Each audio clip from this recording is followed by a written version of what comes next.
Hello दोस्तों, आप सभी का स्वागत है हमारे चैनल खौफ की दस्तक पर। ये कहानी मुंबई का महेश शिंदे ट्रक ड्राइवर की आप बीती है। मेरा नाम महेश शिंदे है। मैं पिछले 16 साल से ट्रक चला रहा हूँ। महाराष्ट्र के हर बड़े हाईवे पर मेरी गाड़ी दौड़ी है। लेकिन जो कुछ उस रात हुआ था, उसके बाद से मेरी जिंदगी कभी वैसे नॉर्मल नहीं रही। मैं शराब नहीं पीता, नशे से दूर रहता हूँ और स्टीयरिंग पर बैठते ही सिर्फ रोड पर ध्यान देता हूँ। इसलिए जो मैं बताने जा रहा हूं वो कोई सपना या भ्रम नहीं था, वो सब हकीकत थी।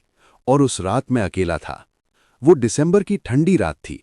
मैं न्हवा शेवा पोर्ट से माल लोड करके मुंबई से नासिक की तरफ निकल रहा था। रात के करीब 11:15 बज रहे थे। हाईवे पर ट्रैफिक कम था। सिर्फ दूर दूर तक ट्रकों की हल्की सी लाइट्स चमक रही थीं। हवा में ठंड थी और आसमान में आधा चंद्रमा बादलों के बीच छुप छुप कर निकल रहा था। मेरा 12 टायर का कंटेनर पूरी तरह सील्ड था। कंपनी का माल था, इसलिए बीच रास्ते रुकना अलाउड नहीं था जब तक इमरजेंसी ना हो। मैंने वशी टोल क्रॉस किया और धीरे धीरे शहर की रोशनी पीछे छूटने लगी। आगे सिर्फ अंधेरा और लंबी सीधी रोड थी। लगभग 2 बजे के आसपास मैं भिवंडी बाईपास के करीब था। तभी अचानक मेरी हेडलाइट्स के बीच एक सफेद कपड़े में लिपटी हुई औरत नजर आई। वो बिल्कुल ट्रक के सामने खड़ी थी। मैंने जोर से ब्रेक दबाया। ट्रक घिसता हुआ रुका और मेरी धड़कन इतनी तेज हो गई जैसे सीने से बाहर आ जाएगी। वो औरत सीधा मेरी तरफ देख रही थी। उसका चेहरा लंबे बालों से ढका हुआ था। हवा चल रही थी लेकिन उसके कपड़े बिल्कुल नहीं हिल रहे थे। मैंने हॉर्न बजाया, 1 बार, 2 बार, 5 बार, लेकिन वो हिली तक नहीं। फिर धीरे धीरे वो साइड में हटी, लेकिन चलकर नहीं, जैसे जमीन पर फिसल रही हो। मैंने सोचा शायद कोई मदद मांगने वाली हो, लेकिन रात के 2 बजे हाईवे के बीच कोई औरत अकेली क्यों खड़ी होगी? मैं नीचे उतरने की हिम्मत नहीं कर पा रहा था। मैंने ट्रक धीरे से आगे बढ़ाया। जैसे ही मैं उसके पास से निकला, मैंने रियर व्यू मिरर में देखा। वो गायब थी, बिल्कुल गायब। हाईवे सीधा था, न कोई मोड़, न कोई पेड़ जहां वो छुप सकती। मेरे हाथ ठंडे पड़ गए। मैंने स्पीड बढ़ाई और आगे निकल गया, लेकिन 10 मिनट बाद मेरे कैबिन के पीछे से आवाज आने लगी, जैसे कंटेनर के अंदर कोई धीरे धीरे चल रहा हो। ठक ठक ठक। मैंने तुरंत ट्रक साइड में लगाया, नीचे उतरकर सील चेक की। सब ठीक था, लॉक टूटने का कोई निशान नहीं। मैंने टॉर्च जलाकर पूरा कंटेनर घूमकर देखा, सब नॉर्मल। मैं वापस कैबिन में आया, इंजन स्टार्ट किया। आवाज फिर शुरू, इस बार ज्यादा साफ, जैसे कोई भारी चीज घसीट रहा हो। मेरा गला सूख गया। मैंने मोबाइल निकाला और हनुमान चालीसा चला दी। कैबिन के अंदर मंत्र की आवाज गूंजने लगी। धीरे धीरे वो आवाज कम हो गई, फिर बिल्कुल बंद। मैंने सोचा शायद डर की वजह से मुझे भ्रम हुआ हो, लेकिन असली खौफ अभी बाकी था। जैसे ही मैं कसारा घाट की चढ़ाई पर पहुंचा, अचानक मेरी हेडलाइट्स बंद हो गईं। पूरा अंधेरा, सिर्फ इंजन की घर-घर आवाज और बाहर का काला सन्नाटा। मैं 40 की स्पीड पर चढ़ाई चढ़ रहा था। मैंने स्विच हिलाया, कुछ नहीं हुआ। तभी मुझे सामने रोड पर फिर वही सफेद कपड़े वाली औरत दिखाई दी। इस बार वो रोड पर खड़ी नहीं थी, वो हवा में लटक रही थी। उसके पैर जमीन से ऊपर थे। मेरा स्टीयरिंग हिलने लगा। मैंने जोर से ब्रेक दबाया, ट्रक झटके से रुका और उसी पल हेडलाइट्स वापस जल उठी। रोड बिल्कुल खाली थी। मैंने गहरी सांस ली और खुद को संभाला, लेकिन तब मेरी नजर कैबिन के शीशे पर पड़ी। अंदर की तरफ से एक गीले हाथ का निशान बना हुआ था। मैं तो कैबिन में अकेला था। मैंने धीरे से पीछे मुड़कर स्लीपर बेड की तरफ देखा। वहां कोई बैठा हुआ था, सफेद कपड़े, लंबे बाल, झुककर बैठा हुआ। मेरी सांसें रुक गईं। मैं हिल भी नहीं पा रहा था। वो धीरे धीरे अपना सिर उठाने लगी और उस पल मुझे समझ आ गया कि ये सफर सिर्फ नासिक तक का नहीं है, ये सफर किसी और ही दुनिया की तरफ शुरू हो चुका है। उस पल मेरी सांसें रुक सी गई थीं। कैबिन के अंदर हवा जैसे जम गई हो। मैंने आंखें जोर से बंद की और फिर खोली। सोचा शायद डर की वजह से मुझे भ्रम हो रहा है। लेकिन जब मैंने दोबारा पीछे देखा, वो सफेद कपड़े वाली औरत अब भी मेरे स्लीपर बेड पर बैठी थी। उसके लंबे बाल उसका चेहरा पूरी तरह छिपा रहे थे। कैबिन में एक अजीब सी ठंडी बदबू फैल गई थी, जैसे गीली मिट्टी और पुरानी लकड़ी जलने की स्मेल। मेरा हाथ इग्निशन पर था, लेकिन उंगलियां सुन्न हो चुकी थीं। मैं चीखना चाहता था, लेकिन गला सूख गया था। वो धीरे धीरे अपना सिर उठाने लगी। बाल साइड में सरकने लगे। मैंने स्टीयरिंग को इतनी जोर से पकड़ लिया कि उंगलियों के निशान पड़ गए। जैसे ही उसका चेहरा दिखने लगा, ट्रक का हॉर्न अपने आप बजने लगा। मैंने हॉर्न को छुआ भी नहीं था। पूरे घाट में उसकी आवाज गूंज गई। मैं घबराकर सीधा आगे देखने लगा, फिर हिम्मत करके दोबारा पीछे देखा। स्लीपर बेड खाली था, बिल्कुल खाली। मैंने गहरी सांस ली। शायद मैं पागल हो रहा था, शायद नींद की कमी थी, लेकिन शीशे पर जो गीले हाथ का निशान था वो अब भी वहां था। मैंने अपनी रुमाल से उसे साफ करने की कोशिश की, लेकिन निशान अंदर की तरफ था और वो धीरे धीरे फिर से उभर आया, जैसे किसी ने दोबारा छुआ हो। मैंने तुरंत ट्रक स्टार्ट किया और घाट चढ़ने लगा। हर मोड़ पर लग रहा था कोई मेरे साथ साथ चल रहा है। इंजन की आवाज के बीच कभी कभी हल्की सी हंसी सुनाई देती, पतली, धीमी और ठंडी।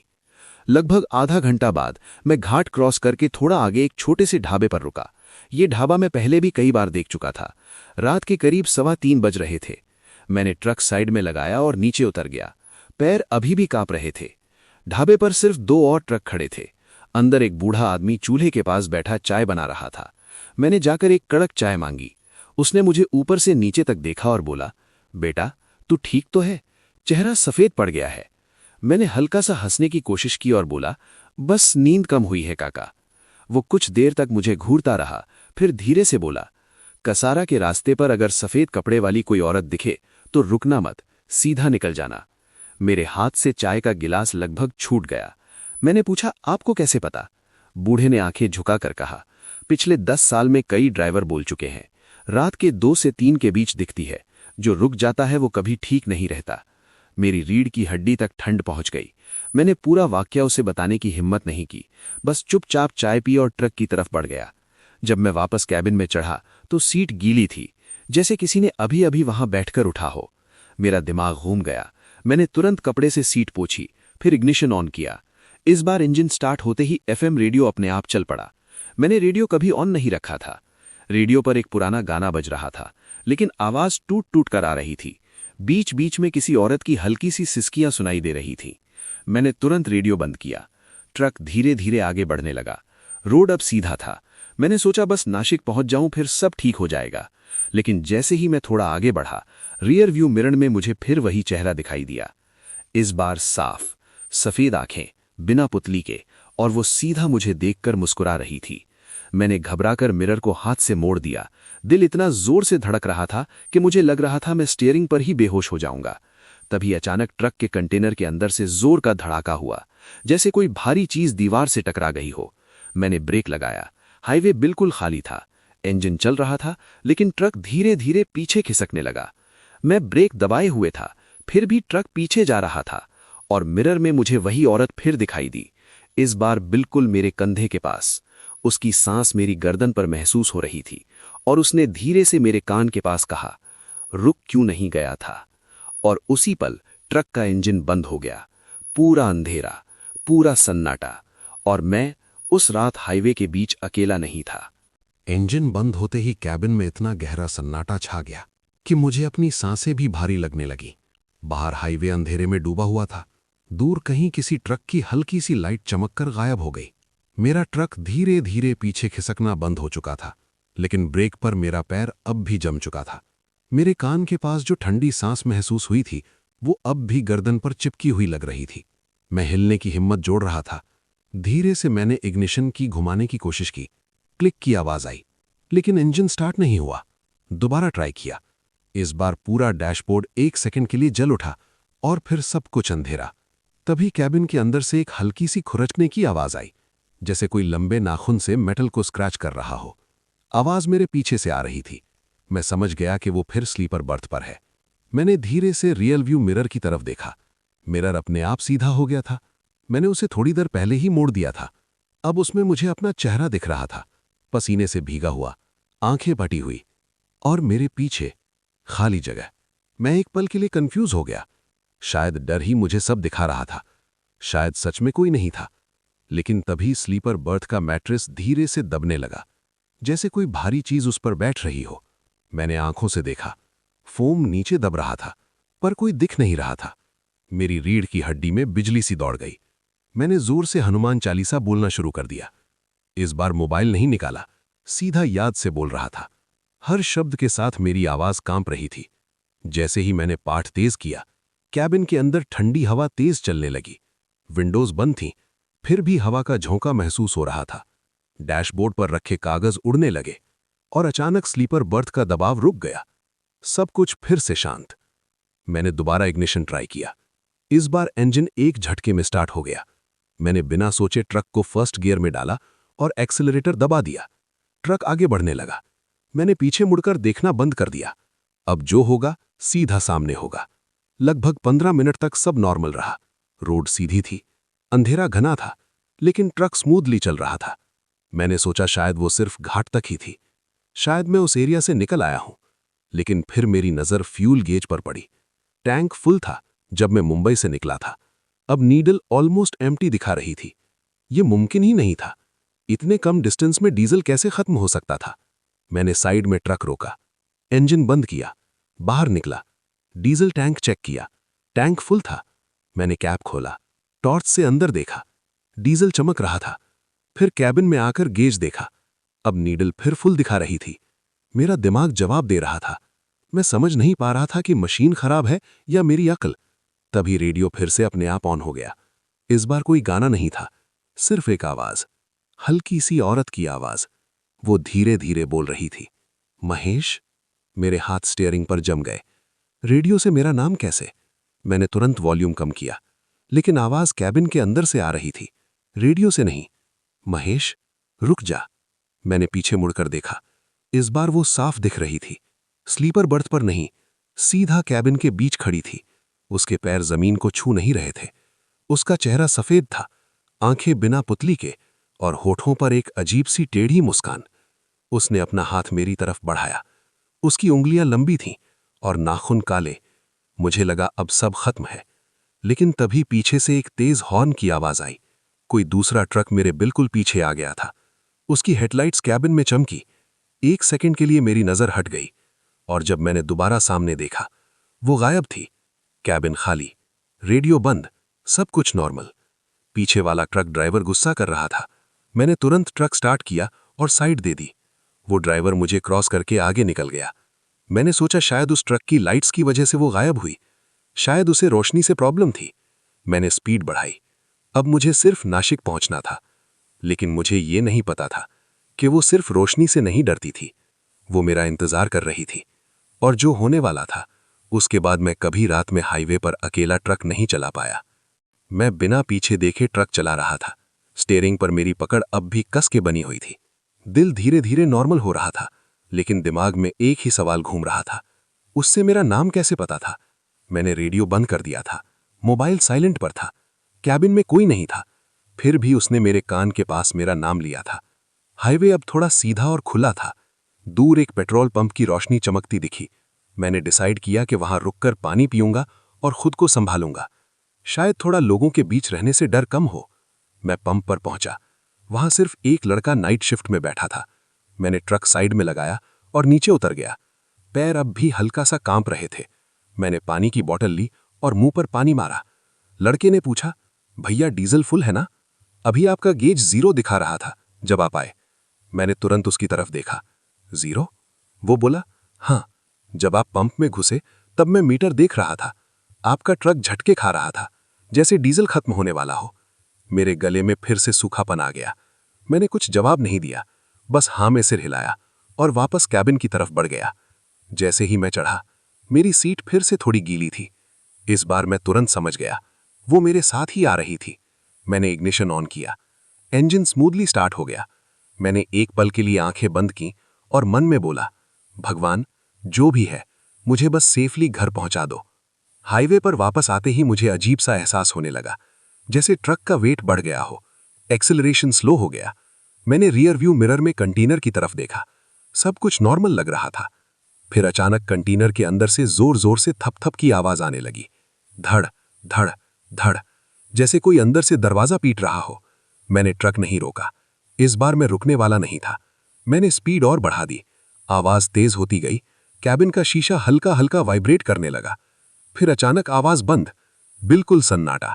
मैंने सोचा शायद सब खत्म हो गया, लेकिन तब मेरी लेफ्ट साइड वाली विंडो पर धीरे से किसी ने उंगली से लाइन खींची। एक लंबी टेढ़ी लाइन, जैसे कोई बाहर से ग्लास पर नाखून घुमा रहा हो। मैंने साइड में देखा। विंडो के बाहर अंधेरा था, लेकिन ग्लास पर फ्रेश स्क्रैच मार्क बना हुआ था, और उस स्क्रैच के नीचे धीरे धीरे पानी की बूंदें उभरने लगी। जैसे किसी ने गीले हाथ से छुआ हो। मैंने आंखें जोर से बंद कर लीं। तभी अचानक ट्रक का एसी अपने आप फुल स्पीड पर चलने लगा। ठंडी हवा सीधा मेरे चेहरे पर लग रही थी। मैंने स्विच ऑफ किया, लेकिन एसी बंद नहीं हुआ। कैबिन का टेम्परेचर इतना ठंडा हो गया कि मेरी सांस से धुआं निकलने लगा। और फिर मुझे अपने कंधे पर किसी का हाथ महसूस हुआ, ठंडा, बिल्कुल बर्फ जैसा। मैंने धीरे से साइड ग्लांस लिया। मेरे राइट सीट पर वो बैठी थी, बिल्कुल पास। इस बार उसका चेहरा साफ दिख रहा था। चेहरा सफेद, आंखों में कोई पुतली नहीं, होठों पर हल्की सी मुस्कान और गले के नीचे गहरा काला निशान, जैसे किसी ने रस्सी कस के बांधी हो। उसने सीधा मुझे देख रही थी। उसने धीरे से कहा, तुम भी बाकी सब की तरह भाग जाओगे? मेरी सांसें अटक गईं। मैं स्टीयरिंग पकड़े हुए सीधा सामने देख रहा था। मैंने जवाब नहीं दिया। वो और पास झुकी। मुझे छोड़कर मत जाओ। मैंने जोर से ब्रेक दबाया। ट्रक रोड के बीच झटके से रुक गया। हेडलाइट्स एक पल के लिए ब्लिंक हुईं, और जब मैंने साइड में देखा, सीट खाली थी। एसी बंद हो चुका था। कैबिन नॉर्मल टेम्परेचर में था, लेकिन मेरे कंधे पर उंगलियों के निशान लाल पड़ चुके थे, जैसे किसी ने जोर से पकड़ा हो। मैंने पीछे कंटेनर की तरफ देखा। अब आवाज नहीं आ रही थी, सब कुछ शांत। लेकिन मुझे समझ आ गया था, ये सिर्फ मुझे डरा नहीं रही थी, वो मुझे रोकना चाहती थी। और शायद मैं उस जगह से गुजर रहा था जहां उसकी मौत हुई थी। लेकिन असली सच क्या था, ये मुझे अभी तक नहीं पता था। और रात अभी खत्म नहीं हुई थी। मैं रोड के बीच कुछ सेकंड तक ट्रक रोककर बैठा रहा। इंजन चल रहा था, हेडलाइट सीधी आगे पड़ रही थी, लेकिन मेरे हाथ स्टीयरिंग पर जम गए थे। कंधे पर जो लाल उंगलियों के निशान थे, वो जल रहे थे, जैसे किसी ने अंगारा रख दिया हो। मैंने धीरे से उन्हें हाथ लगाया। दर्द सच था, ये सपना नहीं था। मैंने फिर ट्रक को गियर में डाला और धीरे धीरे आगे बढ़ने लगा। अब मैं नासिक से ज्यादा दूर नहीं था। मैंने डिसाइड किया कि सीधा गोडाउन तक जाऊंगा, बीच में कहीं नहीं रुकूंगा। सुबह होने में अब ज्यादा वक्त नहीं था। आसमान हल्का सा नीला पड़ने लगा था, लेकिन रात का अंधेरा अभी पूरी तरह गया नहीं था। 4:30 पर जब मैं एक सुनसान स्ट्रेच से गुजर रहा था, अचानक रोड पर मुझे रेड टेल लाइट्स दिखी। एक पुराना ट्रक मेरे आगे धीरे धीरे चल रहा था। मैंने सोचा नॉर्मल बात है, मैं उसे ओवरटेक कर लेता हूं। मैं राइट लेन में आया और हॉर्न दिया। कोई रिएक्शन नहीं। मैं और पास गया। तब मेरी नजर उस ट्रक के नंबर प्लेट पर पड़ी। नंबर हाफ टूटा हुआ था, लेकिन जो दिखा वो मेरी सांसें रोक देने के लिए काफी था। वही नंबर था जो मेरी कंपनी के एक पुराने ड्राइवर के ट्रक का था, सुरेश पवार। सुरेश मेरा दोस्त था। 2 साल पहले उसका एक्सीडेंट हुआ था इसी रूट पर। लोगों ने कहा था कि ब्रेक फेल हुआ, ट्रक खाई में गिर गया और सुरेश स्पॉट पर ही मर गया। मैंने उसके अंतिम संस्कार में हिस्सा लिया था।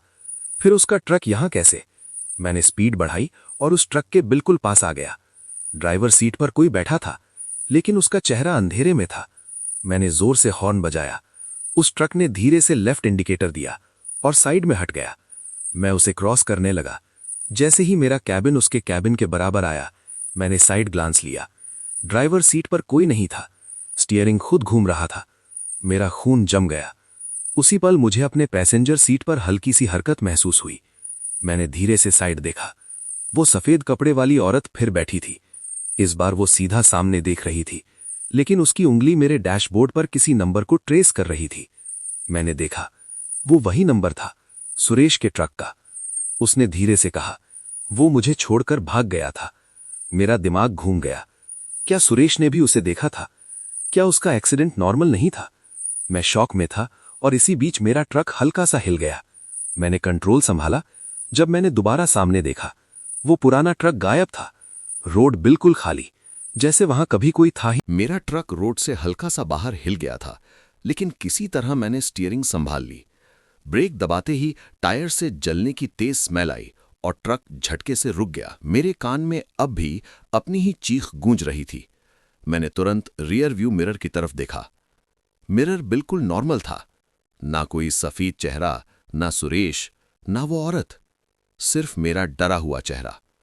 सूरज की हल्की रोशनी अब आसमान में फैल रही थी। सुबह होने वाली थी। मैंने गहरी सांस ली और खुद को समझाया, बस महेश, बस थोड़ा और, गोडाउन पहुंच जा। मैंने ट्रक दोबारा स्टार्ट किया। इस बार इंजन की आवाज नॉर्मल थी। रोड पर अब कुछ गाड़ियां दिखने लगी थीं। मुझे लगा शायद रात के साथ वो सब खत्म हो गया, लेकिन मैं गलत था। जैसे ही मैं नासिक के आउटर एरिया में एंटर हुआ, अचानक मेरे मोबाइल पर एक अननोन नंबर से कॉल आया। मैं नॉर्मली ड्राइविंग के वक्त कॉल नहीं उठाता, लेकिन पता नहीं क्यों इस बार मैंने ब्लूटूथ पर रिसीव कर लिया। दूसरी तरफ सिर्फ सांस की आवाज थी, हल्की, धीमी, ठंडी। हेलो, कौन? मैंने पूछा। कोई जवाब नहीं। फिर वही औरत की आवाज, तुम पहुंच नहीं पाओगे। मेरे हाथ से स्टीयरिंग लगभग छूट गया। मैंने तुरंत कॉल कट किया। फोन स्क्रीन देखी, कोई रीसेंट कॉल शो नहीं हो रहा था, जैसे कॉल आया ही नहीं। मैंने फोन को डैशबोर्ड पर पटका और सीधा रोड पर ध्यान दिया। अब गोडाउन बस 20 मिनट दूर था। तभी अचानक मुझे लगा ट्रक का वेट फिर से बढ़ गया है। एक्सेलरेशन स्लो, इंजन भारी भारी सा लग रहा था। मैंने rear view camera screen on की। स्क्रीन पर स्टैटिक आया, फिर धीरे धीरे इमेज क्लियर हुई। कंटेनर के पीछे एक सफेद हाथ लटक रहा था, जैसे कंटेनर के अंदर से बाहर निकलने की कोशिश कर रहा हो। मैंने झटके से स्क्रीन बंद की। ये सब झूठ है, ये सब झूठ है, मैं खुद से बोल रहा था। लेकिन अगले ही सेकंड कंटेनर के अंदर से जोर का धड़ाका हुआ। इस बार इतना तेज कि पूरा ट्रक हिल गया। रोड पर लोगों ने भी शायद नोटिस किया होगा, क्योंकि एक कार ने साइड से हॉर्न दिया। मैंने हिम्मत करके ट्रक साइड में लगाया। अब दिन निकल चुका था, धूप हल्की सी चमक रही थी। मैं नीचे उतरा, कंटेनर के पीछे गया। सील बिल्कुल ठीक थी, लॉक सही था, कोई तोड़ फोड़ नहीं। मैंने हाथ से कंटेनर की दीवार को छुआ। ठंडी, बिल्कुल बर्फ जैसी ठंडी। धूप में खड़ा कंटेनर इतना ठंडा कैसे हो सकता था? मेरा गला फिर सूख गया। तभी मेरे कान के बिल्कुल पास किसी ने धीरे से कहा, मत खोलो। मैं झटके से मुड़ा। वहां कोई नहीं था। रोड पर आम ट्रैफिक चल रहा था। लोग अपनी दुनिया में बिजी, जैसे मेरी दुनिया में कुछ हो ही नहीं रहा। मैंने डिसाइड किया, चाहे कुछ भी हो, कंटेनर नहीं खोलूंगा। कंपनी का रूल भी था और अब डर भी। मैं वापस कैबिन में चढ़ा। सीट पर बैठते ही मुझे महसूस हुआ, इस बार मैं अकेला नहीं हूं। पैसेंजर सीट धीरे से नीचे दबने लगी। मैंने साइड देखा, वो फिर बैठी थी। इस बार उसका चेहरा उदास था। आंखों से काली सी लार जैसी कोई चीज बह रही थी। उसने धीरे से कहा, तुम लोग हमेशा भाग जाते हो। मैंने हिम्मत जोड़कर पूछा, तुम चाहती क्या हो? वो सीधा मेरी तरफ मुड़ी और पहली बार उसने अपनी पूरी आंखें खोली। उन आंखों में अंधेरा था, गहरा, बहता हुआ अंधेरा। सच, उसने सिर्फ इतना कहा और फिर अचानक गायब। कैबिन फिर नॉर्मल, लेकिन इस बार डर के साथ एक और चीज आ गई थी, सवाल। कौन सा सच? किसका सच? और क्या मेरा दोस्त सुरेश भी इसी सच का हिस्सा था? मुझे अब लगने लगा था कि शायद ये सब सिर्फ डराना नहीं है, शायद मुझे कुछ दिखाया जा रहा है। और अगर मैंने समझा नहीं, तो शायद मैं भी उन 3 चेहरों में शामिल हो जाऊंगा। मैं कैबिन में सीधा बैठा हुआ था, लेकिन अंदर से हिल चुका था। उसने सच कहा था, सिर्फ एक शब्द, लेकिन उस एक शब्द ने मेरी पूरी सोच बदल दी। अब मुझे सिर्फ नासिक पहुंचना नहीं था, मुझे पता लगाना था कि वो क्या चाहती है। गोडाउन बस 10 मिनट दूर था। मैंने ट्रक स्टार्ट किया और धीरे धीरे इंडस्ट्रियल एरिया की तरफ बढ़ने लगा। सुबह हो चुकी थी, लोग अपनी ड्यूटी पर जा रहे थे। सब कुछ नॉर्मल लग रहा था, लेकिन मेरा दिल कह रहा था कि ये सब नॉर्मल नहीं है। जैसे ही मैं कंपनी के गोडाउन पर पहुंचा, गेट खुला और वॉचमैन ने हाथ देकर मुझे अंदर बुलाया। मैंने ट्रक डेजिग्नेटेड स्पॉट पर लगाया। मैनेजर ने आकर डॉक्यूमेंट्स चेक किए। सब रूटीन प्रोसेस चल रहा था। लेकिन जैसे ही उन्होंने कहा, सील चेक करो, मेरा दिल जोर से धड़कने लगा। मैं ट्रक के पीछे गया। सील बिल्कुल सही थी। मैनेजर ने बोल्ट कटर से सील तोड़ा। जैसे ही कंटेनर का दरवाजा खोला गया, अंदर से बर्फ जैसी ठंडी हवा का झोंका निकला। सब लोग 1 सेकंड के लिए रुक गए। अंदर कार्टन स्टैक्ड थे, सब ठीक लग रहा था। मैनेजर ने कहा, चलो अनलोडिंग शुरू करो। मजदूर अंदर घुस गए। मैं साइड में खड़ा था। तभी एक मजदूर चिल्लाया, अरे भाई, यहां पानी कहां से आ गया? मैं तुरंत अंदर गया। कंटेनर के फ्लोर पर एक कोने में पानी जमा था, लेकिन वो नॉर्मल पानी नहीं था, काला, गाढ़ा, जैसे पुराना गटर का पानी। और उस पानी में कुछ तैर रहा था। मैं झुककर देखा। वो एक छोटी सी चांदी की पायल थी। मेरी सांसें रुक गईं। मुझे याद आया जब वो पैसेंजर सीट पर बैठी थी, उसके पैर में एक ही पायल थी, दूसरा पैर खाली। मजदूर बोले, सर ये क्या है? मैंने तुरंत कहा, शायद लोड करते वक्त गिर गया होगा, हटा दो। लेकिन मेरा दिमाग समझ चुका था, वो मेरे ट्रक के अंदर थी, सच में थी। अनलोडिंग के बाद मैं सीधा ऑफिस में गया और मैनेजर से पूछा, सर 2 साल पहले जो एक्सीडेंट हुआ था सुरेश पवार का, उसका एग्जैक्ट लोकेशन पता है? मैनेजर ने हैरानी से मुझे देखा। हाँ, कासारा घाट के पास, ब्रेक फेल बोला गया था। क्यों?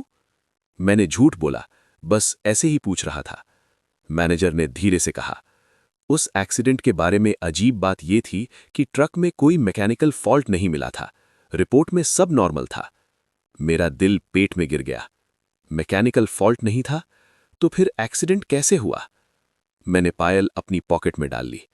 मुझे लगा शायद यही क्लू है। ड्यूटी खत्म करके मैं शाम तक रेस्ट एरिया में रुक गया। नींद बिल्कुल नहीं आई। जब भी आंख बंद करता वो सफेद चेहरा सामने आ जाता।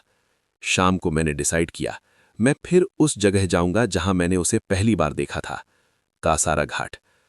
मैं पागल नहीं था, लेकिन अब मुझे डर से ज्यादा क्यूरियोसिटी थी। रात होने लगी। मैं फिर से ट्रक लेकर हाईवे पर निकल पड़ा। इस बार मैं खुद उससे मिलने जा रहा था। जैसे ही मैं घाट के पास पहुंचा, हवा ठंडी होने लगी, बिल्कुल वैसी ही जैसी कल रात। मैंने ट्रक स्लो किया। दिल जोर जोर से धड़क रहा था। और तभी रोड के बीच फिर वो सफेद कपड़े में खड़ी थी। इस बार मैं नहीं रुका। मैं सीधा उसकी तरफ ट्रक लेकर गया। मुझे लगा या तो सब खत्म होगा या सच सामने आएगा। जैसे ही ट्रक उसके पास पहुंचा, वो गायब नहीं हुई। वो सीधा विंडशील्ड के बिल्कुल सामने आ गई और उसने अपना हाथ उठाया। मेरे ट्रक का इंजन एक झटके में बंद हो गया। रोड पर सन्नाटा छा गया और वो धीरे धीरे हवा में उठने लगी। उसकी आवाज घूमी, सच देखना है तो नीचे आओ। मेरा गला सूख गया, लेकिन इस बार मैं भागा नहीं। मैंने ट्रक का दरवाजा खोला और अंधेरी रात में जमीन पर कदम रखा। उस पल मुझे बिल्कुल अंदाजा नहीं था कि जो सच में देखने वाला हूं, वो मेरी जिंदगी हमेशा के लिए बदल देगा। मैं ट्रक से नीचे उतर चुका था। रात का अंधेरा वापस घना हो गया था, जैसे आसमान ने सूरज को जल्दी निगल लिया हो। घाट पर हल्की सी धुंध तैर रही थी। इंजन बंद था, हेडलाइट्स बुझ चुकी थीं और सिर्फ हवा की सीटी जैसी आवाज सुनाई दे रही थी। वो मेरे ट्रक के बिल्कुल सामने हवा में थोड़ी ऊपर तैर रही थी। सफेद कपड़े धीरे धीरे हिल रहे थे, लेकिन हवा इतनी तेज नहीं थी जितना उनका हिलना दिख रहा था। उसने अपना हाथ उठाया और धीरे से घाट के किनारे की तरफ इशारा किया। चलो, उसने फिर कहा। मेरे पैर भारी हो गए थे, लेकिन मैं चलने लगा। हर कदम के साथ दिल जोर से धड़क रहा था। घाट के किनारे पर पहुंचकर मैंने नीचे झांका। नीचे अंधेरा था, लेकिन उस अंधेरे में धीरे धीरे एक मंजर उभरने लगा, जैसे कोई पुरानी फिल्म चल रही हो। मैंने देखा, एक ट्रक ब्रेक मारने की कोशिश कर रहा है। टायर्स घिस रहे हैं, स्टीयरिंग कंट्रोल से बाहर जा रहा है। ड्राइवर सीट पर सुरेश था। उसका चेहरा घबराया हुआ और रोड के बीच में वो सफेद कपड़े वाली औरत खड़ी थी। सुरेश ने ट्रक मोड़ने की कोशिश की। ट्रक रेलिंग तोड़कर नीचे गिर गया। सीन वहीं फ्रीज हो गया। मेरा सांस अटक गया।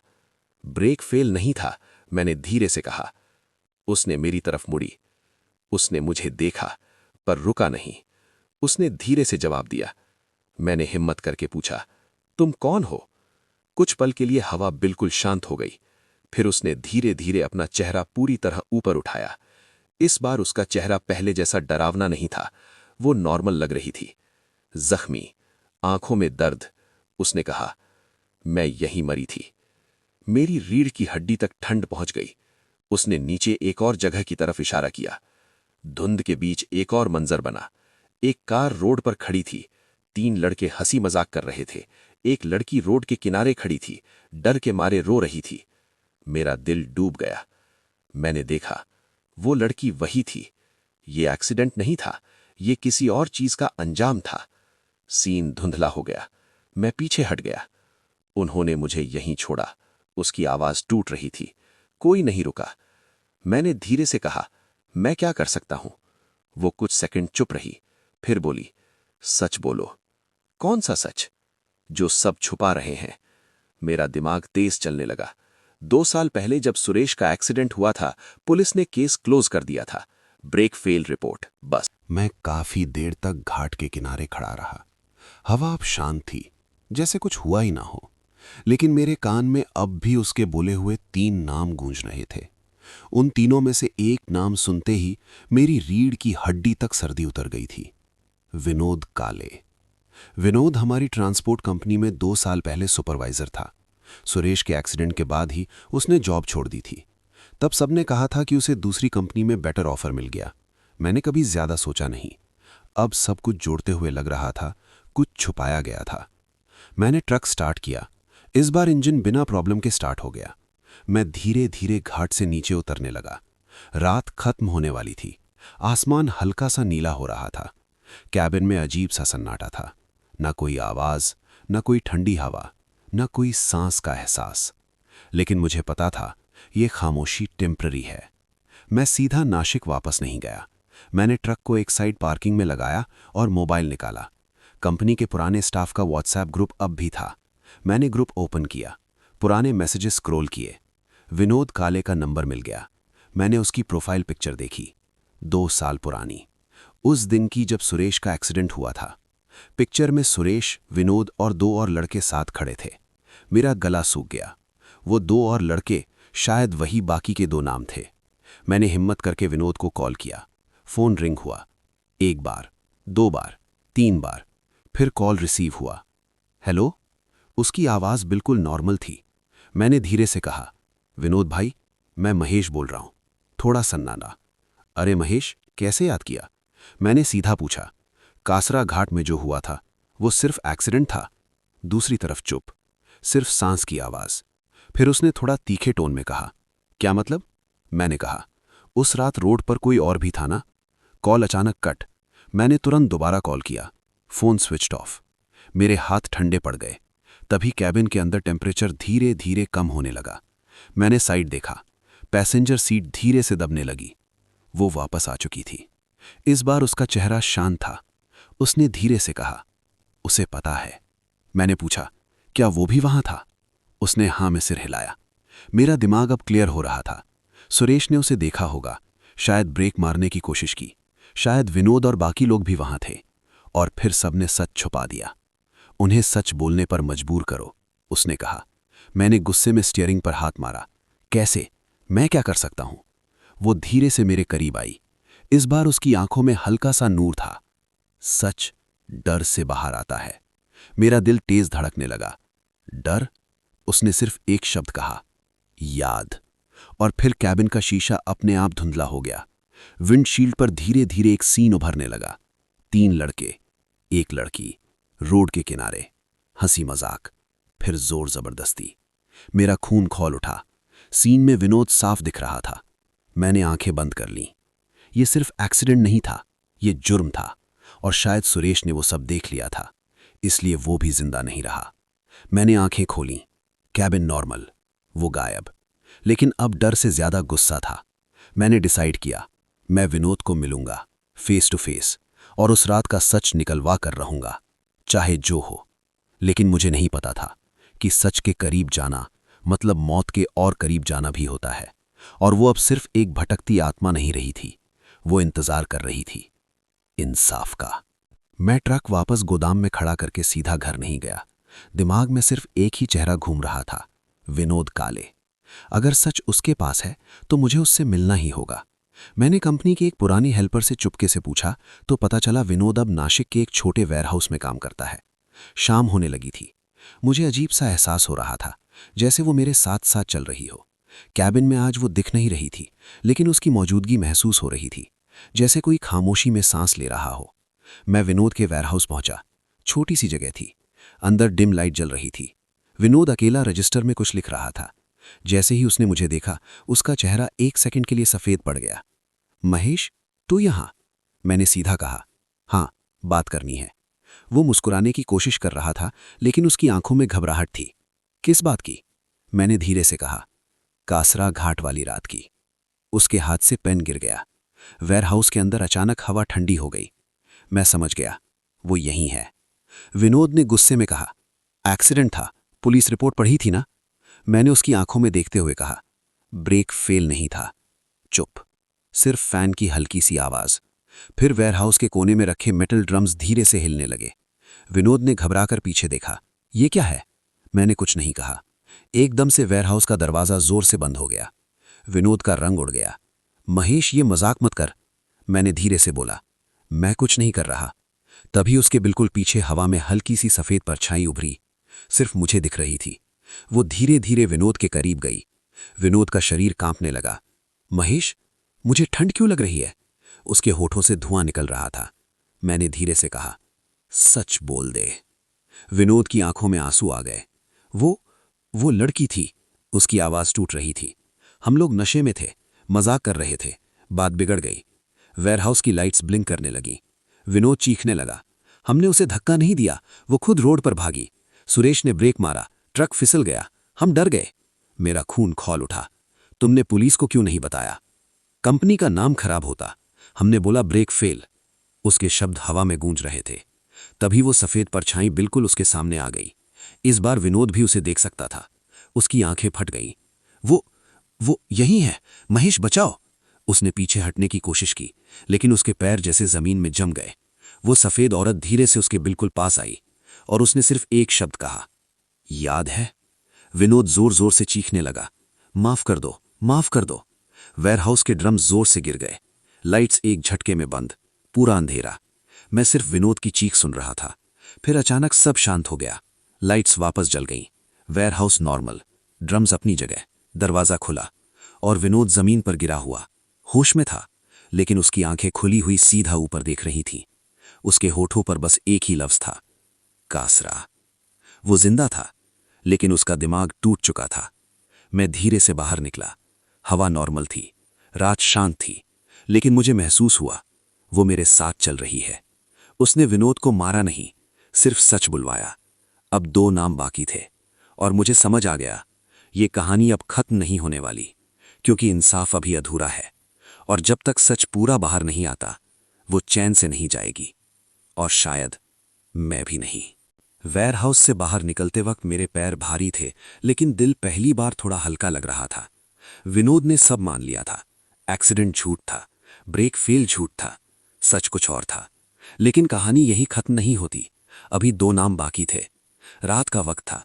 मैं ट्रक में बैठा और स्टीयरिंग पर हाथ रखकर कुछ पल चुप रहा।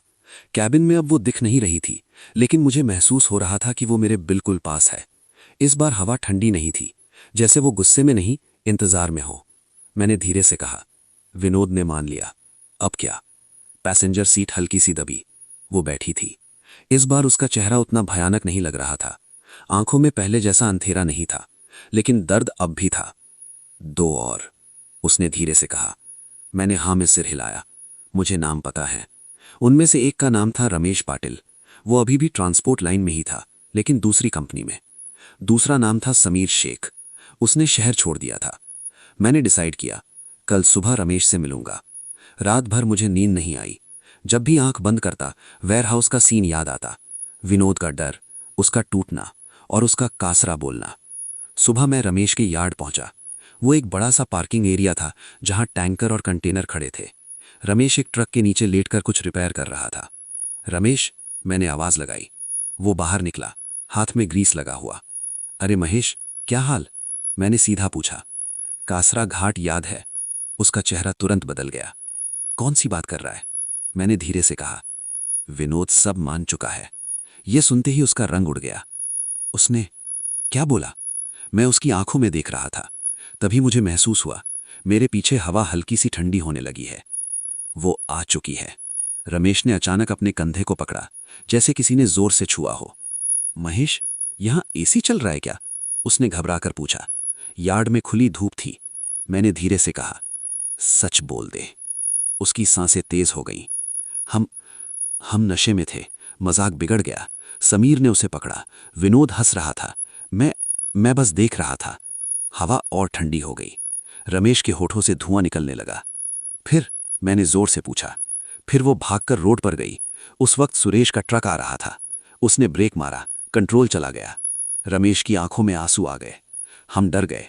पुलिस को सच नहीं बताया। तभी उसके बिल्कुल सामने हवा में एक सफेद सा आकार बना। इस बार रमेश भी उसे देख सकता था। वो पीछे हटने लगा।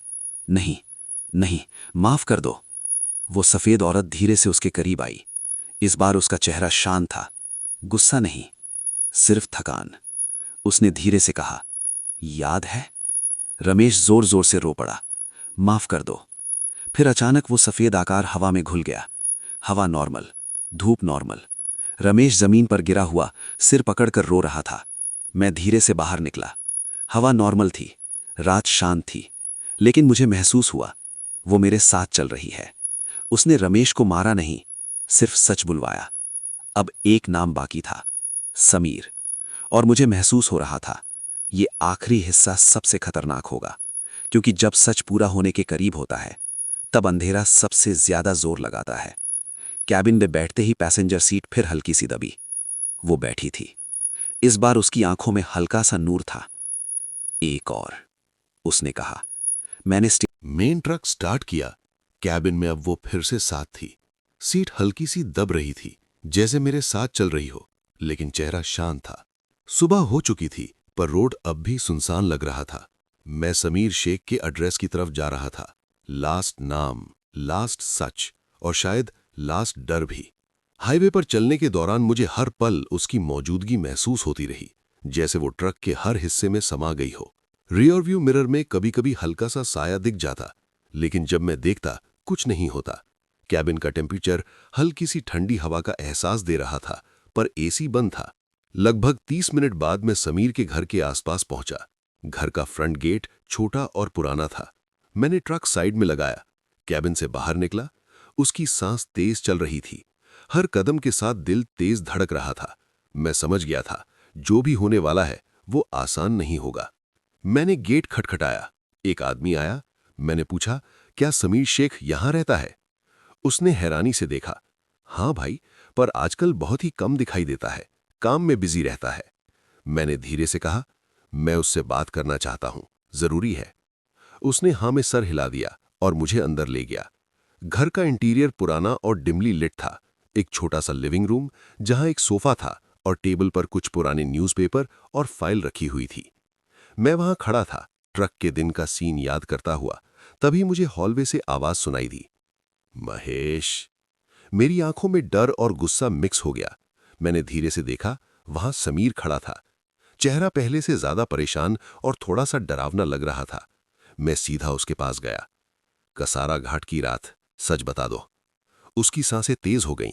मैं नहीं चाहता था, मजाक बढ़ गया। लड़की, उसने, मैं कुछ नहीं कर सकता था। मैंने कहा, और सुरेश, विनोद, रमेश? उसने आंखें नीचे कर ली। वो सब डर गए, सबने झूठ बोला, पुलिस को भी। और वो लड़की, वो तभी कैबिन जैसी ठंडी हवा घर में महसूस हुई, जैसे वो मेरे साथ है। मैंने पीछे मुड़कर देखा।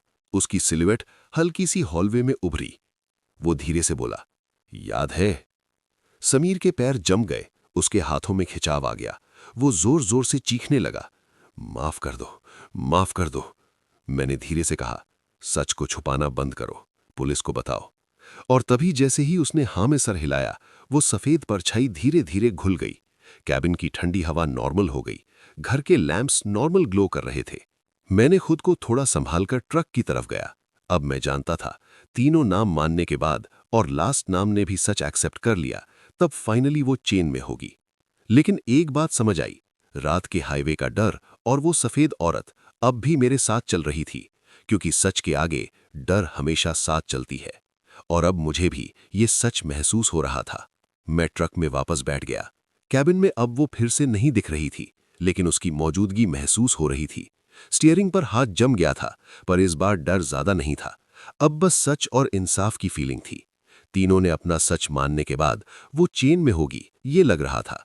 लेकिन जो रात के हाईवे पर हुआ, वो अभी भी मेरे जहन में घूम रहा था। हाईवे पर चलना शुरू किया। सुबह की धूप हल्की सी चमक रही थी, पर रोड अब भी सुनसान था। ट्रक स्मूथ चल रहा था। रियर व्यू मिरर में कभी कभी हल्की सी धुंध दिख रही थी, जैसे कोई अंधेरा अभी भी पीछे छुपा हो। मैंने सोचा शायद ये सब एक आखिरी टेस्ट है। जैसे ही मैं सिटी की तरफ बढ़ा, मुझे अपनी कंपनी का हेडक्वार्टर्स दिखाई दिया। मैं वहां रुक गया, मैनेजर से मुलाकात की और सब सच बता दिया।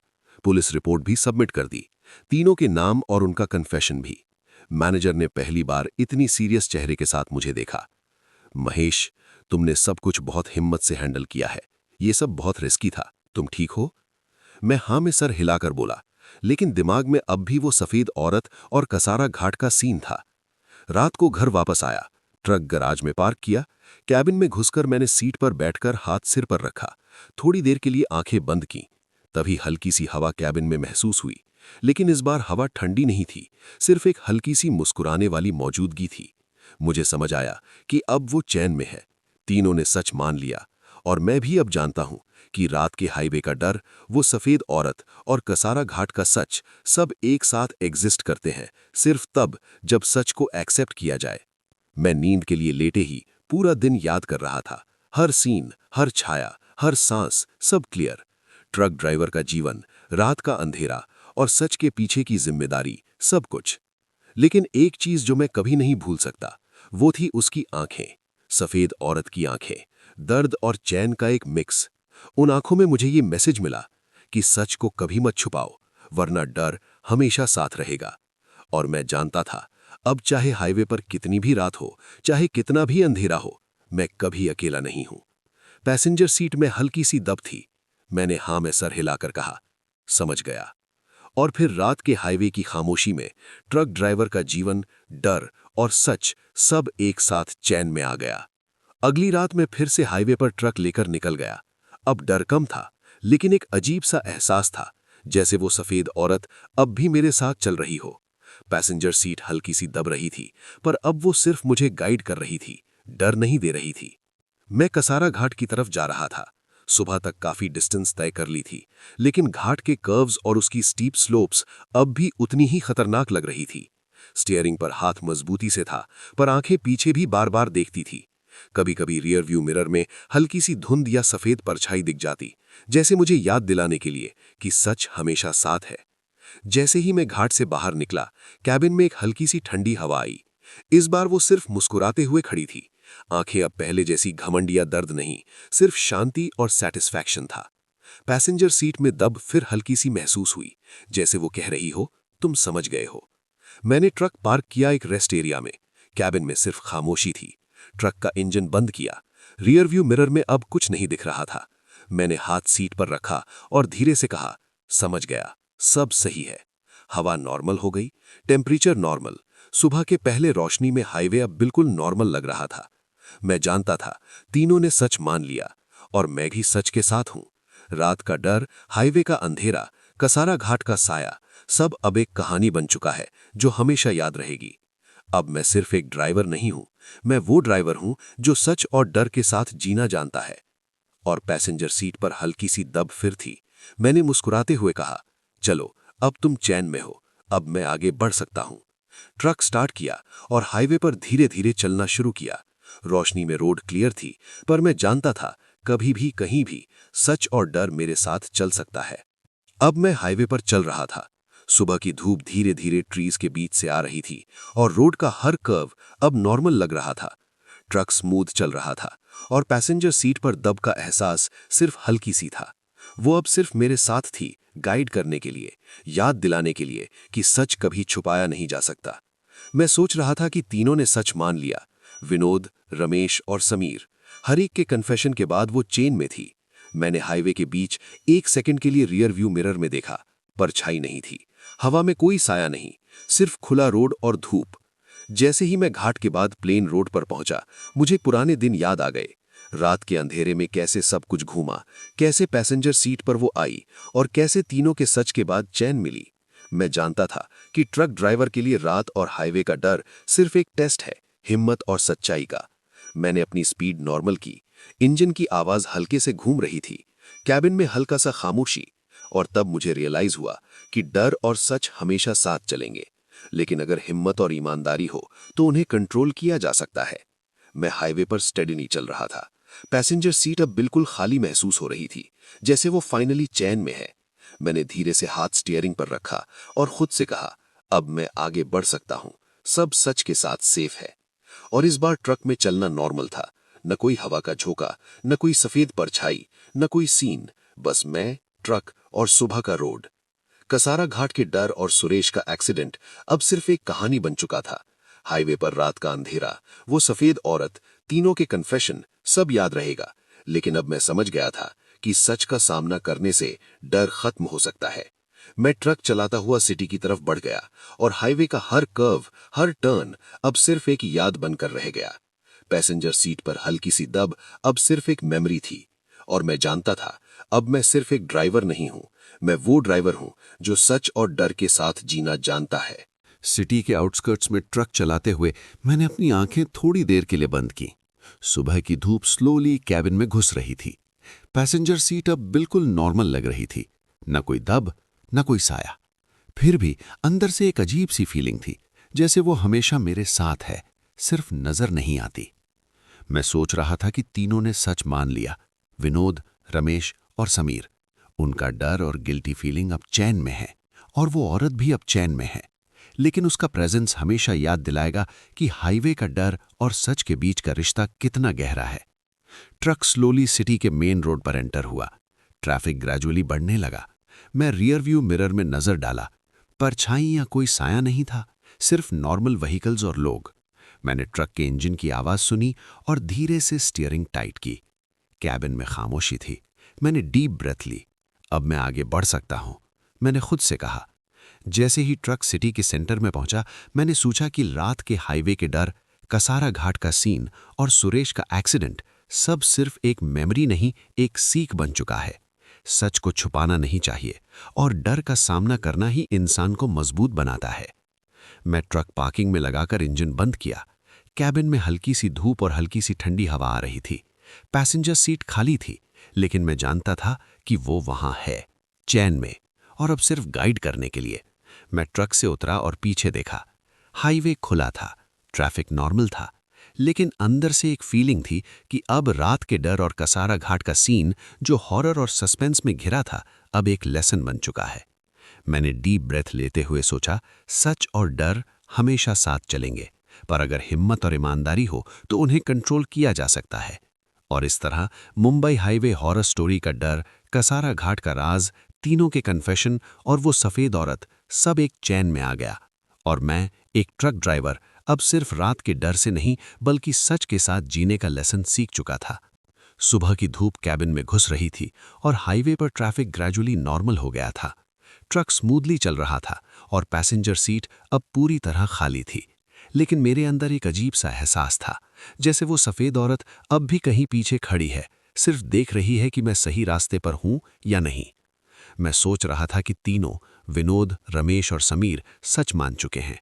उनका डर और गिल्टी फीलिंग अब चैन में है। सुरेश का एक्सीडेंट अब सिर्फ एक हिस्टोरिकल फैक्ट बन चुका है। कसारा घाट की रात और हाईवे का अंधेरा अब मेमोरी है, जो मुझे और फ्यूचर ड्राइवर्स को सीख देता रहेगा। हाईवे के एक कर्व पर ट्रक स्लो किया। मेरे दिमाग में वो सीन फ्लैश हुआ। सुरेश का ट्रक, ब्रेक फेल नहीं, और वो लड़की, उसका सफेद साया, जो सिर्फ सच को बुलाता रहा। मैंने डीप ब्रेथ ली। अब मैं आगे बढ़ सकता हूं, मैंने अपने आप से कहा। ट्रक के इंजन की आवाज में एक स्टेडी रिदम था। मैं सिटी के आउटस्कर्ट्स में एंटर कर गया। व्हीकल्स ग्रेजुअली ज्यादा होने लगे। हाईवे का सीनरी नॉर्मल लग रहा था, लेकिन मेरा दिमाग अलर्ट था। मैं पार्किंग एरिया में ट्रक लगाकर इंजन बंद किया। कैबिन में हल्की सी धूप और हल्की सी ठंडी हवा आ रही थी। पैसेंजर सीट खाली थी, लेकिन मैं जानता था कि वो वहां है, चैन में, और अब सिर्फ गाइड करने के लिए। मैं ट्रक से उतरा और पीछे देखा। हाईवे खुला था, ट्रैफिक नॉर्मल था, लेकिन अंदर से एक फीलिंग थी कि अब रात के डर और कसारा घाट का सीन, जो हॉरर और सस्पेंस में घिरा था, अब एक लेसन बन चुका है। मैंने डीप ब्रेथ लेते हुए सोचा, सच और डर हमेशा साथ चलेंगे, पर अगर हिम्मत और ईमानदारी हो तो उन्हें कंट्रोल किया जा सकता है। और इस तरह मुंबई हाईवे हॉरर स्टोरी की रात, तीनों के कन्फेशन, कसारा घाट का राज और वो सफेद औरत, सब एक चैन में आ गया। और मैं, एक ट्रक ड्राइवर, अब सिर्फ डर से नहीं बल्कि सच और हिम्मत के साथ जीने का लेसन सीख चुका था। सुबह का वक्त था और हाईवे पर नॉर्मल ट्रैफिक चल रहा था। ट्रक स्मूथली चल रहा था, पर अंदर से एक अजीब सी फीलिंग थी, जैसे वो सफेद औरत अब भी पैसेंजर सीट के साथ कहीं छुपी हो। कैबिन में हल्की सी ठंडी हवा चल रही थी, पर इंजन की आवाज और सनलाइट ने सीन को नॉर्मल बना दिया था। मैं सोच रहा था कि तीनों, विनोद, रमेश और समीर, सच मान चुके हैं। उनका गिल्ट और डर अब चैन में है। सुरेश का एक्सीडेंट अब सिर्फ एक हिस्टोरिकल फैक्ट बन चुका है। कसारा घाट के अंधेरा और हाईवे का डर अब मेमोरी है जो हमेशा याद रही भी। हाईवे के एक कर्व पर ट्रक स्लो किया। पीछे से कभी कभी रियर व्यू मिरर में हल्की सी धुंध या साया दिख जाता, पर अब वो डर या हॉरर नहीं, सिर्फ एक याद है, एक लेसन है। मैं अपने दिमाग में सोच रहा था कि अगर मैंने और तीनों ने सच नहीं माना होता तो शायद ये हॉरर अभी भी हाईवे पर कंटिन्यू कर रहा होता। ट्रक सिटी के आउटस्कर्ट्स में पहुंचा। पार्किंग एरिया में ट्रक लगाकर इंजन बंद किया। कैबिन में हल्की सी धूप और ठंडी हवा आ रही थी। पैसेंजर सीट खाली थी, लेकिन मैं जानता था कि वो अब चैन में है। चैन में होने के बाद भी वो प्रेजेंस एक रिमाइंडर है कि सच और हिम्मत का रिश्ता हमेशा साथ चलती है। मैं ट्रक से उतरा और पीछे देखा। हाईवे अब बिल्कुल नॉर्मल था, ट्रैफिक चल रहा था, लेकिन अंदर से वो फीलिंग अभी भी है, सच और डर के साथ जीने का एहसास। और मैं समझ गया कि Mumbai highway horror story, Kasara Ghat का राज, तीनों का कन्फेशन और वो सफेद औरत सब एक लेसन बन गया। ट्रक ड्राइवर के लिए सिर्फ एक रात का डर नहीं, बल्कि सच के साथ जीने का लेसन। हाईवे पर ट्रक चलाते हुए मैं धीरे धीरे अपने आप को प्रिपेयर कर रहा था कि अब रात के डर और हॉरर के सीन्स सिर्फ याद बनकर रह गए हैं। सुबह की रोशनी में रोड बिल्कुल नॉर्मल लग रहा था और ट्रैफिक भी ग्रेजुअली बढ़ रहा था। कैबिन में हल्की सी हवा चल रही थी और पैसेंजर सीट अब खाली लग रही थी। मेरा दिमाग पिछले रातों के सीन्स में घूमा। कसारा घाट, सुरेश का एक्सीडेंट, तीनों का कन्फेशन और वो सफेद औरत अब चैन में है। लेकिन जो लेसन मिला वो हमेशा साथ रहेगा। सच का सामना करना और डर को समझना ही एक ड्राइवर के जीवन का असली पाठ है। मैं हाईवे के एक स्टीप कर्व पर ट्रक स्लो किया। रियर व्यू मिरर में कभी कभी हल्की सी धुंध दिख जाती, पर अब वो डर नहीं, सिर्फ एक रिमाइंडर है। एक रिमाइंडर कि सच हमेशा सामने आएगा अगर उसका सामना किया जाए। ट्रक सिटी के आउटस्कर्ट्स में पहुंचा। मैंने इंजन बंद किया और डीप ब्रेथ ली। कैबिन में हल्की सी धूप और ठंडी हवा आ रही थी। पैसेंजर सीट खाली थी, लेकिन मैं जानता था कि वो अब चैन में है। वो प्रेजेंस अब सिर्फ गाइड करने के लिए है, याद दिलाने के लिए कि सच और डर हमेशा साथ चलेंगे। मैं ट्रक से उतरा और पीछे देखा। हाईवे अब बिल्कुल नॉर्मल लग रहा था, ट्रैफिक चल रहा था और मैं जानता था कि तीनों के कन्फेशन और कसारा घाट का सच अब हमेशा सेफ है। इस बार मुझे लग रहा था कि मैं सिर्फ एक ड्राइवर नहीं हूं, बल्कि वो ड्राइवर हूं जो सच और डर के साथ जीने का लेसन सीख चुका है। और हाईवे का हर कर्व, हर टर्न अब सिर्फ एक याद बनकर रह गया। मुंबई हाईवे हॉरर स्टोरी का सच और डर का लेसन। सुबह की हल्की धूप हाईवे पर फैल रही थी और ट्रक स्मूथली चल रहा था। कैबिन में हल्की सी ठंडी हवा चल रही थी, पर पैसेंजर सीट अब बिल्कुल नॉर्मल लग रही थी। उसके साथ अब सिर्फ एक शांत प्रेजेंस थी, जैसे गाइड कर रही हो, याद दिलाने के लिए कि सच और डर हमेशा साथ रहते हैं। मैं हाईवे के कर्व्स क्रॉस कर रहा था। कसारा घाट का सीन, सुरेश का एक्सीडेंट और तीनों का कन्फेशन मेरे दिमाग में क्लियर था।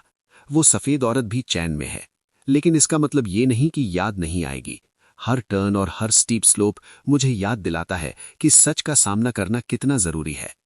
ट्रक सिटी आउटस्कर्ट्स की तरफ बढ़ रहा था। ट्रैफिक ग्रेजुअली ज्यादा हो रहा था। रियर व्यू मिरर में कभी कभी हल्की सी धुंध या साया दिख जाता, पर अब वो डर या हॉरर नहीं, सिर्फ एक लेसन है। मैं एक रेस्ट एरिया पर रुक गया, इंजन बंद किया। कैबिन में हल्की सी धूप और ठंडी हवा आ रही थी। पैसेंजर सीट खाली थी, लेकिन मैं जानता था कि वो अब चैन में है, सिर्फ गाइड करने के लिए, याद दिलाने के लिए कि सच और डर एक साथ एग्जिस्ट करते हैं और उन्हें हैंडल करना सीखना जरूरी है। मैं ट्रक से उतरा और पीछे देखा। हाईवे अब बिल्कुल नॉर्मल लग रहा था, ट्रैफिक चल रहा था और मैं जानता था कि तीनों के कन्फेशन और कसारा घाट का सच अब हमेशा सेफ है। अब मुझे लग रहा था कि मैं सिर्फ एक ड्राइवर नहीं हूं, बल्कि वो ड्राइवर हूं जो सच और डर के साथ जीने का लेसन सीख चुका है। और हाईवे का हर कर्व, हर टर्न अब सिर्फ एक याद बनकर रह गया। मुंबई हाईवे हॉरर स्टोरी का सच और डर का लेसन। सुबह की हल्की धूप हाईवे पर फैल रही थी और ट्रक स्मूथली चल रहा था। कैबिन में हल्की सी ठंडी हवा चल रही थी, पर पैसेंजर सीट अब बिल्कुल नॉर्मल लग रही थी। उसके साथ अब सिर्फ एक शांत प्रेजेंस थी, जैसे गाइड कर रही हो, याद दिलाने के लिए कि सच और डर हमेशा साथ रहते हैं। मैं हाईवे के कर्व्स क्रॉस कर रहा था। कसारा घाट का सीन, सुरेश का एक्सीडेंट और तीनों का कन्फेशन मेरे दिमाग में क्लियर था। वो सफेद औरत भी चैन में है, लेकिन इसका मतलब ये नहीं कि याद नहीं आएगी। हर टर्न और हर स्टीप स्लोप मुझे याद दिलाता है कि सच का सामना करना कितना जरूरी है। ट्रक सिटी आउटस्कर्ट्स की तरफ बढ़ रहा था। ट्रैफिक ग्रेजुअली ज्यादा हो रहा था। रियर व्यू मिरर में कभी कभी हल्की सी धुंध या साया दिख जाता, पर अब वो डर या हॉरर नहीं, सिर्फ एक लेसन है। मैं एक रेस्ट एरिया पर रुक गया, इंजन बंद किया। कैबिन में हल्की सी धूप और ठंडी हवा आ रही थी। पैसेंजर सीट खाली थी, लेकिन मैं जानता था कि वो अब चैन में है, सिर्फ गाइड करने के लिए, याद दिलाने के लिए कि सच और डर एक साथ एग्जिस्ट करते हैं और उन्हें हैंडल करना सीखना जरूरी है। मैं ट्रक से उतरा और पीछे देखा। हाईवे अब बिल्कुल नॉर्मल लग रहा था, ट्रैफिक चल रहा था और मैं जानता था कि तीनों के कन्फेशन और कसारा घाट का सच अब हमेशा सेफ है। अब मुझे लग रहा था कि मैं सिर्फ एक ड्राइवर नहीं हूं, बल्कि वो ड्राइवर हूं जो सच और डर के साथ जीने का लेसन सीख चुका है। और हाईवे का हर कर्व, हर टर्न अब सिर्फ एक याद बनकर रह गया। मुंबई हाईवे हॉरर स्टोरी का सच और डर का लेसन। सुबह की हल्की धूप हाईवे पर फैल रही थी और ट्रक स्मूथली चल रहा था। कैबिन में हल्की सी ठंडी हवा चल रही थी, पर पैसेंजर सीट अब बिल्कुल नॉर्मल लग रही थी। उसके साथ अब सिर्फ एक शांत प्रेजेंस थी, जैसे गाइड कर रही हो, याद दिलाने के लिए कि सच और डर हमेशा साथ रहते हैं। मैं हाईवे के कर्व्स क्रॉस कर रहा था। कसारा घाट का सीन, सुरेश का एक्सीडेंट और तीनों का कन्फेशन मेरे दिमाग में क्लियर था। वो सफेद औरत भी चैन में है, लेकिन इसका मतलब ये नहीं कि याद नहीं आएगी।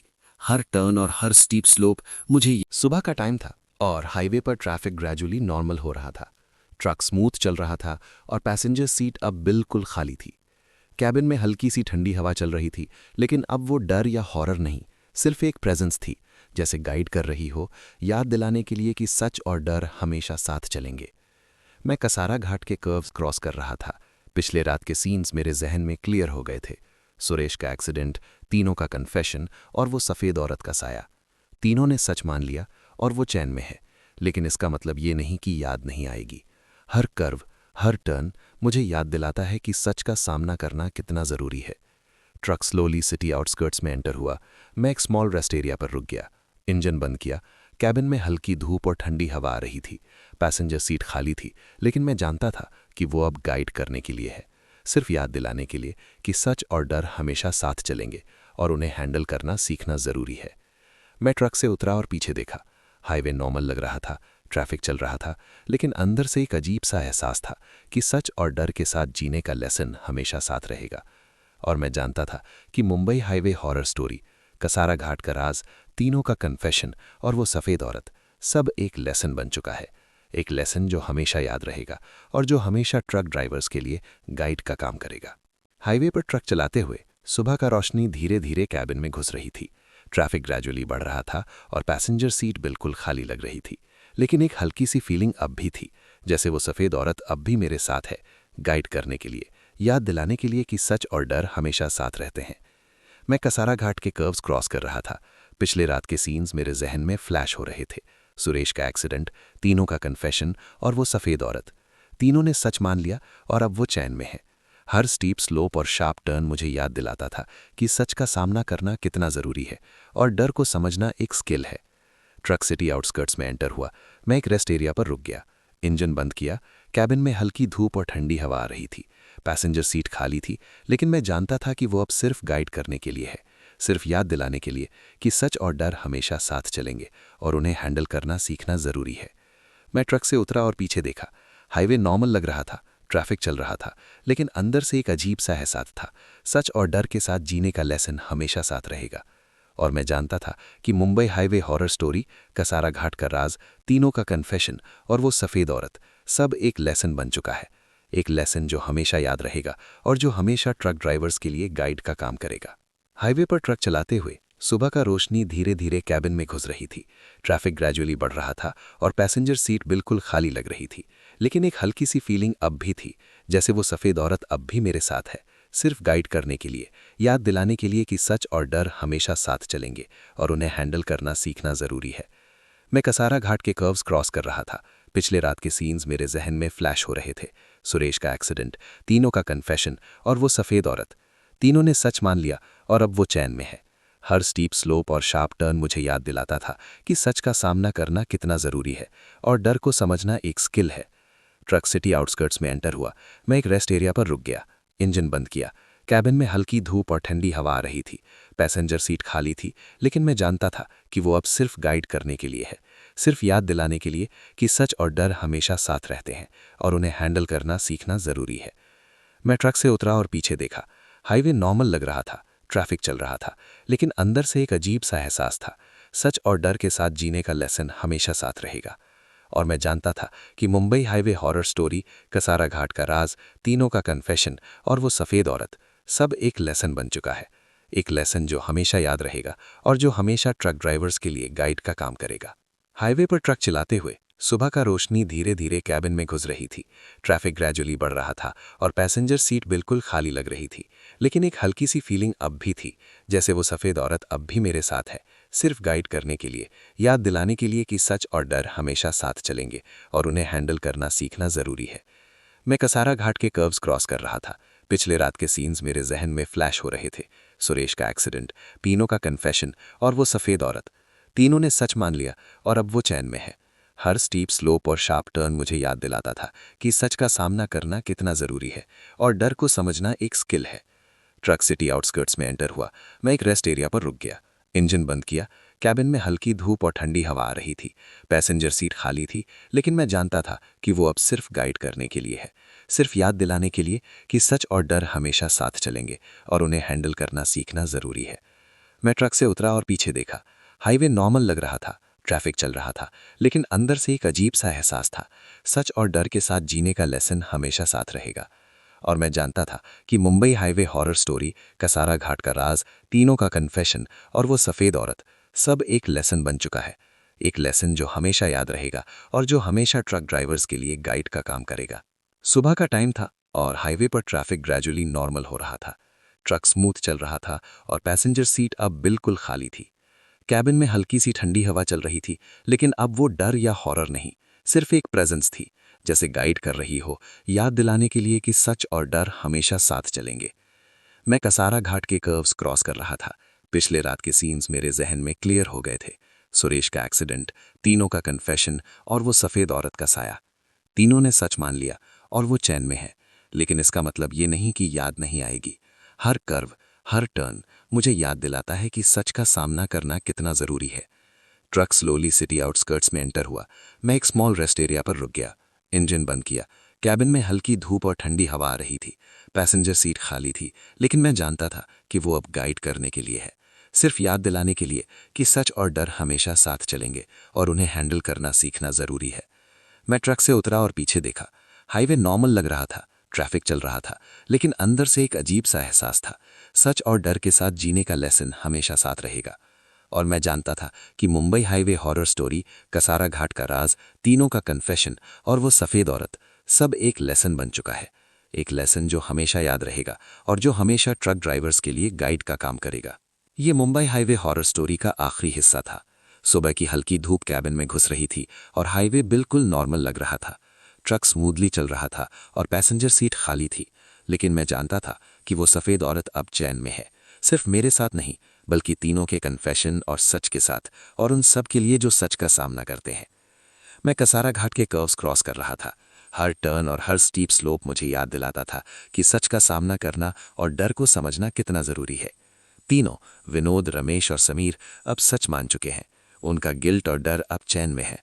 सुरेश का एक्सीडेंट अब सिर्फ एक याद बन चुका है और वो सफ़ेद औरत भी अब पीस में है। ट्रक एक रेस्ट एरिया पर रुक गया, इंजन बंद किया। कैबिन में हल्की धूप और ठंडी हवा आ रही थी।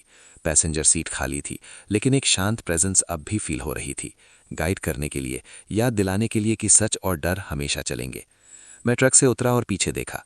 हाईवे बिल्कुल नॉर्मल था, ट्रैफिक चल रहा था, लेकिन अंदर से एक अजीब सा एहसास था।